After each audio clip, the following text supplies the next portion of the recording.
Hi, good morning. I've had a few comments from people about how useful the last video was on self-doubt, but and all of the comments have been followed up by, but what do I do? So I did share some of the things, the small things that one can do on the last video, but I just want to say a little bit more about that today. I want to start really by saying, you're not going to go to sleep one night or read a book and then wake up the next morning and life feel completely different. These things take time. If you've never been to the gym and you're not fit, you don't just read a book on being fit or go to the gym once and suddenly have all these muscles. You have to do it. You have to commit to it. You have to work at it. You have to take small steps. You have to get out of bed and get in that gym even if you don't want to when it's raining. So it's exactly the same. If you want results, you have to keep going with it. And the one thing I would say that is really important in changing our self-doubt or our self-esteem is persistence, commitment, and I would say also documentation, writing it down. People have awful thoughts and feelings about writing journals and diaries sometimes. I've done another video on that actually.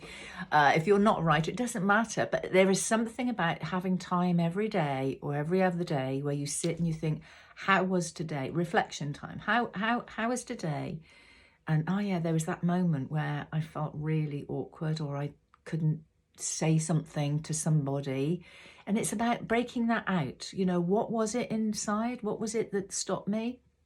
And usually there's a belief in there around I'm not good enough, or they won't want to hear me, or I'm not articulate enough, or there'll be something in that, your belief system, that stops you from changing a situation in a moment.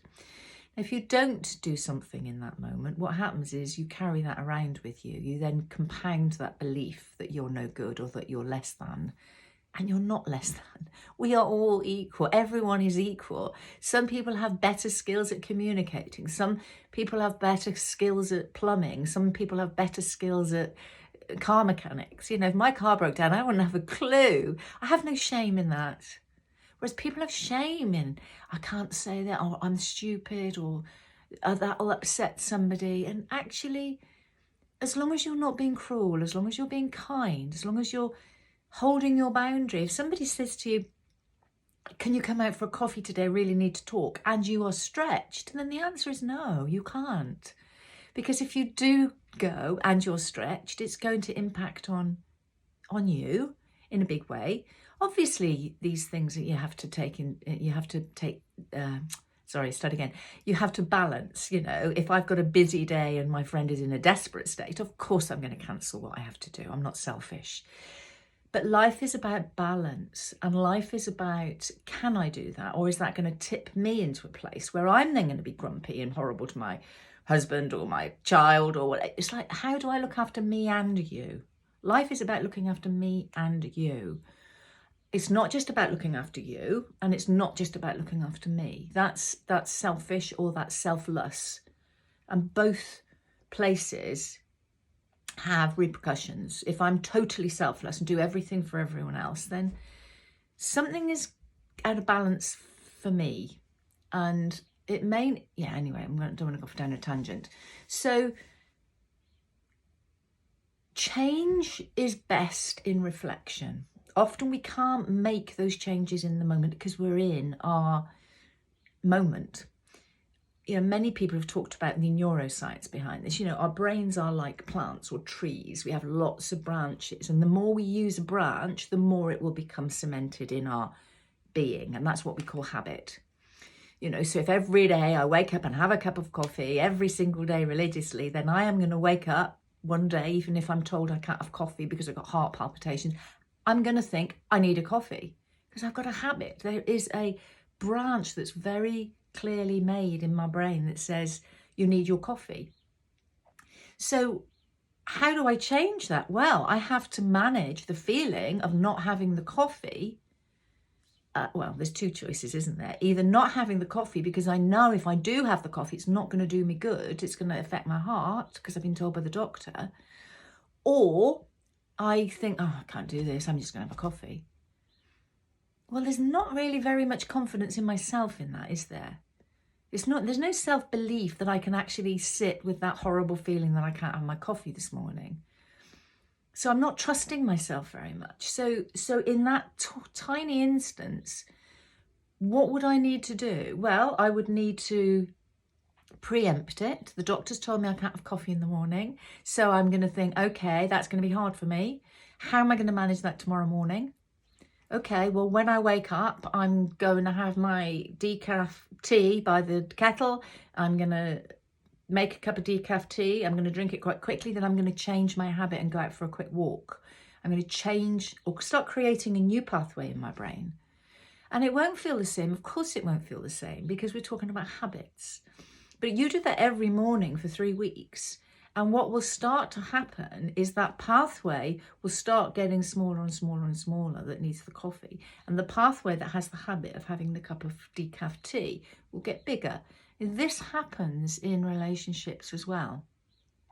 So let's just change that example into, say, your boss. Every time your boss says, oh, you must do this or you must do that. And it's like, oh, yes, yes, yes, yes, yes.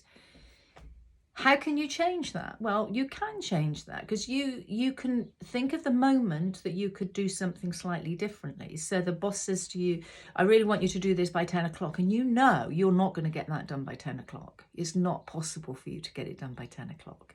Then maybe what you could say is, oh, I'm not sure. I'll try my best. I'm not sure I can. Rather than saying, of course, and then feeling a failure. Because you've done a tiny chunk of change there. So when 10 o'clock comes and you haven't done it, you've already told your boss that it's unlikely you'll have it done. And there is a bit of an irony in this, is because if we become, that horrible term, doormats, but if we become doormats and we just say yes to everybody, then people assume you will always say yes. So when you start saying, oh, I'm not sure, you don't have to say no, I'm not sure I can, because that's you looking after you. People have to start adjusting to that, and that can be tricky for them, because they have to start to change their pathways about how they see you. Maybe I'm going into this in too much detail. So anyway, let's get back to where I was going with this, which is noticing. Taking an incident from the day or knowing something's going to come up, like the coffee, that's going to be tricky, thinking, okay, what's my usual pattern? How can I change that? How can I change that so I am in control? There's a lovely term I say to clients about what am I in control of and what am I not in control of? You're not in control of the need to have coffee. That will happen. We know that 100%. That boss will say, put you under pressure, you need to do this by. That will happen. Or your husband will be critical when he comes home from work. That will happen. We know that. This is the bit I'm talking about. So what you do have control of is changing a pattern within yourself so that you can start to make changes and give yourself the credit for it. So even if you've only changed it a tiny smidgen, give yourself credit for it, because you're not going to go to bed one night and say, I'm going to tell my boss to bugger off. That's not appropriate. But you're not going to be able to say, I'm really sorry, boss, that's really not, you're not going to be able to articulate that because you haven't got that pathway yet. The first time you go to the gym, you're going to hurt the next day. You're going to feel awkward. You're going to feel tentative. You're going to think, what do I do with these weights? But the more you go, the more you go, the more you go, the more it will become imprinted in your new pathways in your tree. Okay, so I think that's enough for today. I'm not going to try and bite off more than I can chew either. So just have a little think about one tiny thing you can change today, or you can reflect on today about tomorrow. And I'll see you soon. Bye.